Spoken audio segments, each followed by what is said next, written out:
हे शिव शंकर, विवाह के इस मांगलिक एवं शुभ अवसर पर हमारी ओर से बधाई स्वीकार करें। नवदंपति को अनेकानेक बधाई हो। शिव पार्वती दोनों को बधाइयाँ। अब कैलाश हरा भरा हो जाएगा। हाँ, गृहिणी से ही घर की शोभा होती है। और शोभा तो गृह प्रवेश कर चुकी है। अत्यंत मंगलमय समय है भोलेनाथ। हाँ देवराज, चारों ओर मंगलमय वातावरण है। ऐसी शुभ घड़ी इससे पूर्व इस जगत में कभी नहीं आई। समय परिवर्तनशील है देवराज। हम सभी की मंगल कामना है। क्या आपका दाम्पत्य जीवन सुख एवं समृद्धि से परिपूर्ण हो। आप सभी को अनेक अनेक धन्यवाद। विवाह में आकर बारात की शोभा बढ़ाई, पूर्ण सहयोग दिया। मैं आप सभी का आभारी हूं।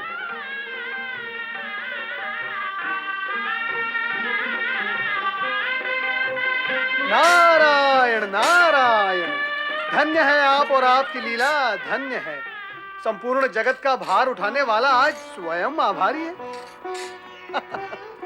नारद, तुम्हारा मन किसके भार से भारी हो रहा है? भोलेनाथ, तीनों लोकों में तारकासुर ही सभी के जीवन का भार बना हुआ है। और यह भी अटल सत्य है कि तारकासुर का वध आपके पुत्र के हाथों ही होगा। परंतु तब तक उसके आतंक से देवगणों की रक्षा कैसे होगी भोलेनाथ, कैसे होगी? नारद, तुम तो दानव मानव सभी में समान रूप से पूज्य हो। जाकर उस तारकासुर को सद्बुद्धि दो, पाप कर्मों से दूर रहने की मंत्रणा दो। दुष्ट, अहंकारी और अभिमानी प्राणी सुबुद्धि से दूर भागते हैं और सुबुद्धि की मंत्रणा देने वाले को मारने के लिए उसके पीछे भागते हैं।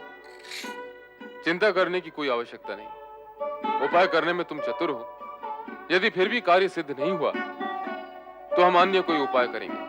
हर हर, हर महादेव।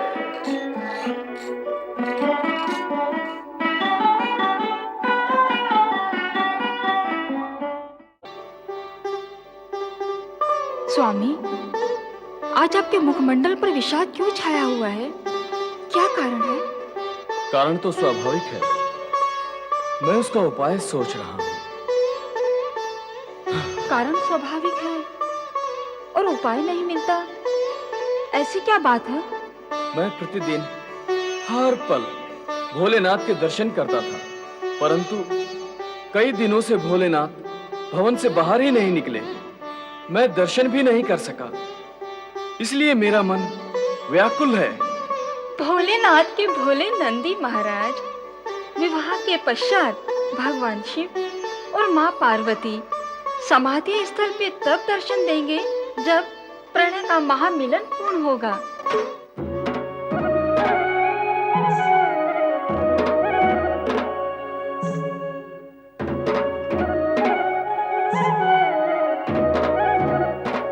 इस समय जगत की समस्त चिंताओं से मुक्त हो जाओ देवी। चिंता? हाँ, ये समय केवल चिंतन का है। हमारा यह प्रथम मिलन एक महापर्व। तुमने घोर तपस्या करने के पश्चात हमें प्राप्त किया है। इस सत्य से मैं परिचित हूँ। तो तुम्हारी इस कठोर तपस्या का उत्तर हम अपने प्रगाढ़ प्रेम से प्रदान करेंगे। वह तो आप सदा से करते आए हैं। मैं प्रकृति हूँ और आप पुरुष। तुम शक्ति और मैं शिव। हमारे इस प्रणय मिलन के महापर्व में कोई बात नहीं है देवी।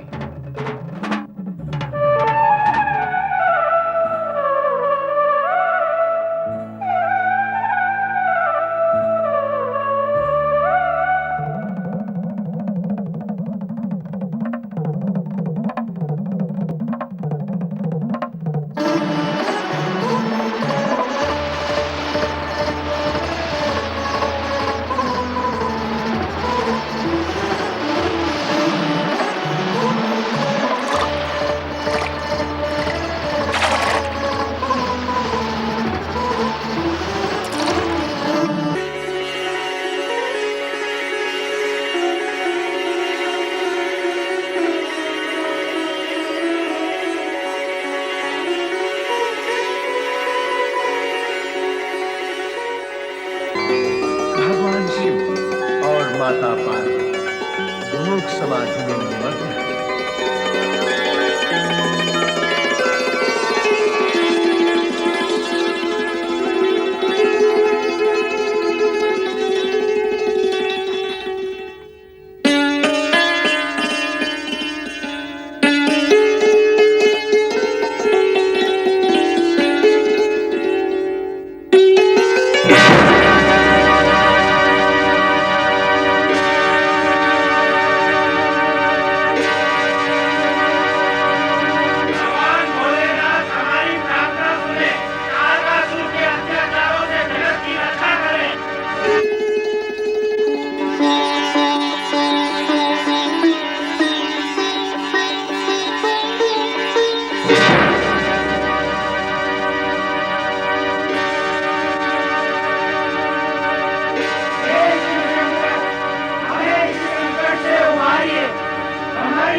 शिव जी के आते ही तुरंत उनके शिव तेज को अपने अंग में ग्रहण कर लें, अन्यथा सब कुछ भस्मीभूत हो जाएगा। जो आज्ञा ब्रह्मदेव।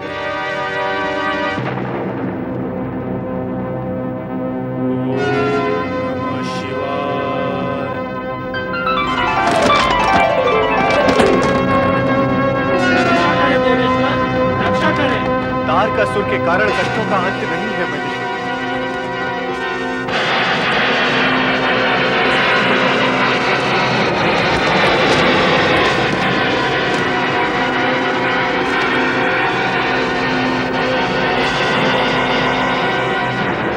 धैर्यहीन, धर्महीन और बुद्धिहीन देवगण, तुमने असमय यहाँ आकर शिव और शिवा के महामिलन में बाधा डाली है। दो प्राणों के महामिलन को अपूर्ण किया है।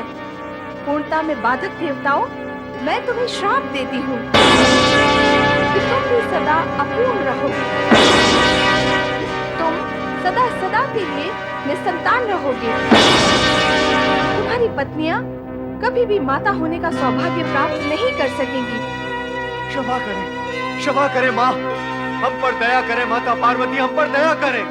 दया करें माँ, दया करें, हमें क्षमा करें माँ, क्षमा करें, दया करें माँ, दया करें।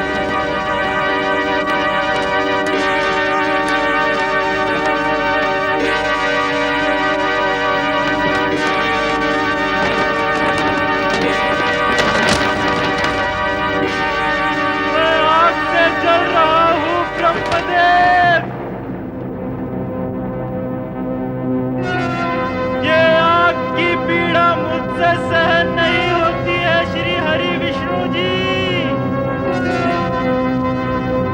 मेरा तन जल रहा है, मुझे बचाइए देव ऋषि।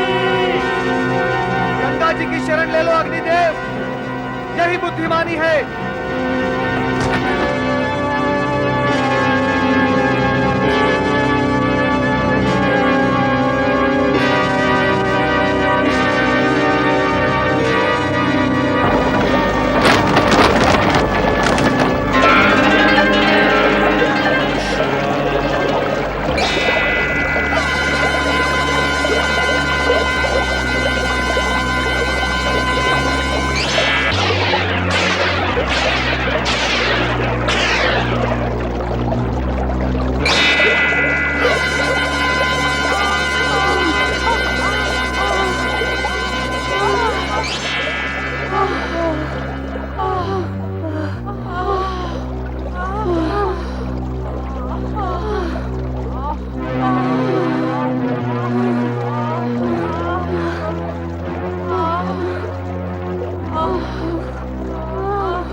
जल प्रवाह में बहता हुआ शिव का तेज पुंज तुम सबने धारण कर लिया है। अब इस पीड़ा और संकट का निवारण केवल शिव आराधना ही है। आओ तट पर बैठकर पंचाक्षरी मंत्र का जाप करें। शिव सदा मंगल ही करे।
प्रकाश पुंज गंगा जल के प्रवाह से तट पर आ लगता है, जहां उसके प्रभाव से संपूर्ण वातावरण दिव्य हो उठता है।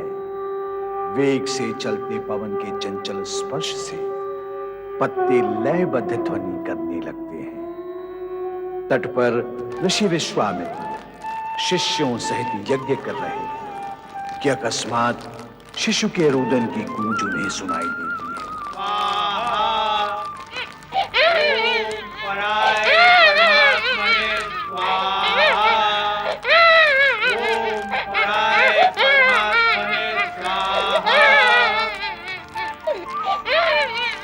क्या हुआ गुरुदेव? आप खड़े क्यों हो गए गुरुदेव? शिशु का रुदन सुन रहे हो? किसी नवजात शिशु का रुदन है गुरुदेव। ये शिव पुत्र है। शिव पुत्र? असुरों का नाश करने वाला शिव पुत्र। उसके दर्शन का पुण्य लाभ करना होगा। मुझे इसी घड़ी की प्रतीक्षा थी शिव पुत्र, इसी घड़ी की प्रतीक्षा।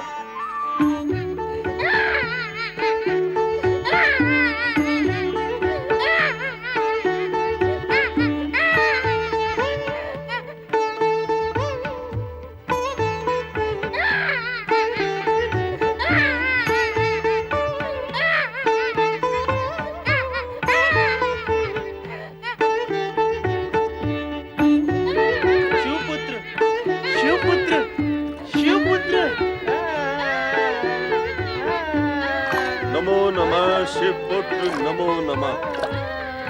हे शिव तेज पुत्र नमो नमः। महर्षि विश्वामित्र। सिकंद नाम शक्ति पुंज नमो नमः। हे शिव पुत्र, शिव के तेज से उत्पन्न होने के कारण आप में वो सभी शक्तियां विद्यमान हैं जो भगवान शिव में है।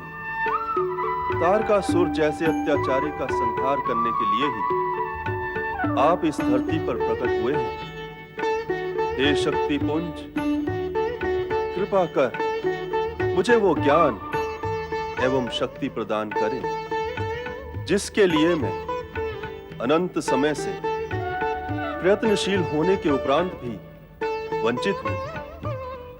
कृपा करें ऐ कृपा निधान, दया करें ऐ दया निधान, कृपा करें।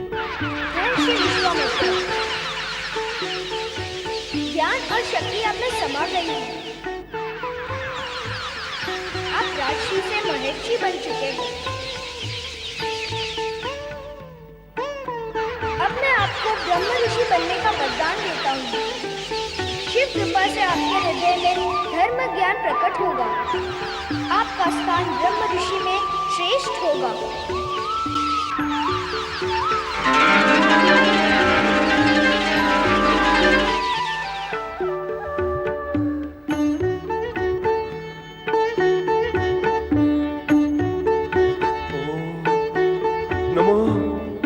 शिवा, हे विश्वामित्र, तुम्हें पूर्ण ब्रह्म ज्ञान हो गया है। अब तुम ब्रह्म ज्ञानी हो गए हो।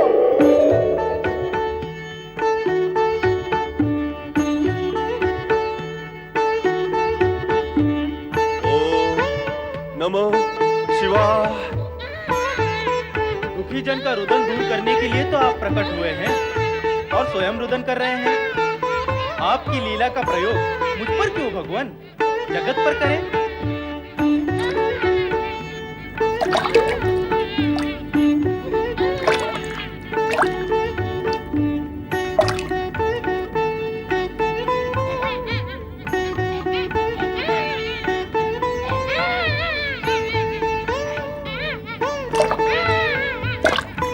नारायण नारायण नारायण, नारायण नारायण नारायण।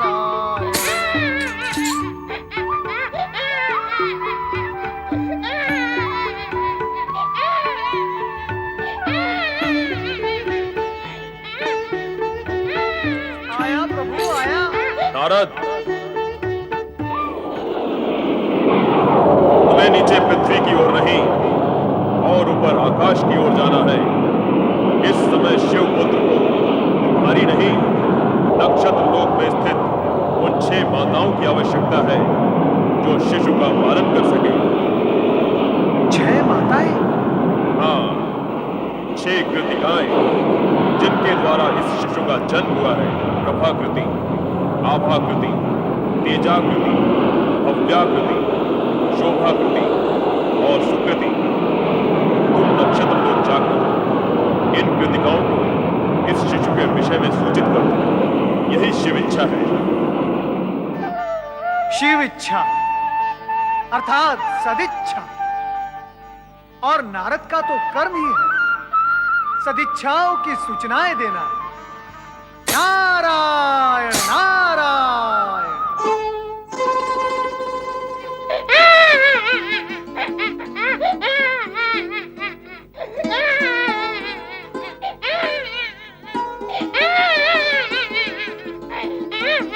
कैसे कौन शिशु रो रहा है? जो भी कोई है, इसने हमारे मन के मातृत्व को जागृत कर दिया है। हाँ, मुझे भी ऐसा ही लग रहा है। लग तो ऐसा ही रहा है जैसे कि अपना ही शिशु रो रहा है। जब हम सभी को ऐसा लग रहा है, तो हमें तुरंत शिशु की खोज करनी चाहिए।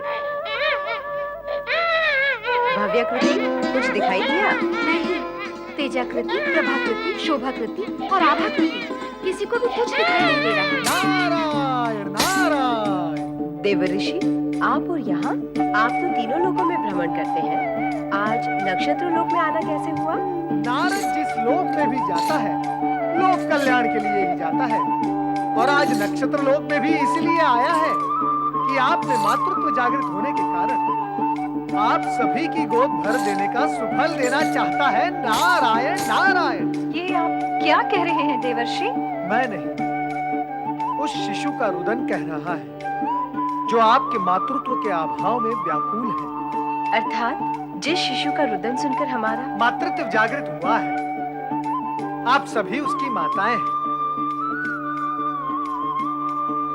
मातृ प्रेम अकारण तो उत्पन्न नहीं होता। आप सभी ने पिछले जन्म में दिव्य पुत्र की माताएं बनने का वरदान प्राप्त किया था। वो वरदान अब फलित हुआ है, और यही शिशु आपकी मातृ भावनाओं की पूर्ति करेगा।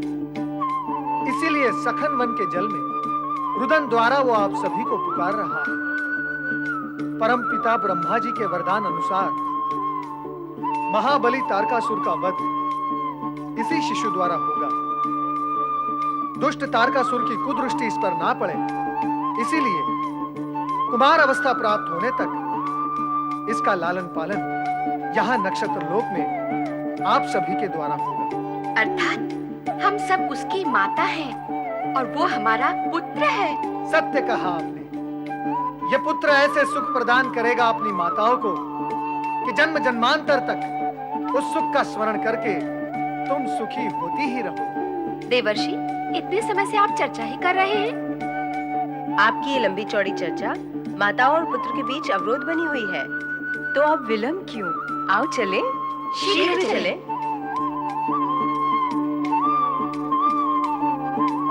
माता का हृदय कब और कैसे बनाया है प्रभु? क्या आपने मन की करुणा और माता के हृदय की ममता के मेल से बनाया है? देखा ना, पुत्र का नाम सुनते ही कैसी सबके सब भाग गई अपने पुत्र कार्तिकेय के पास।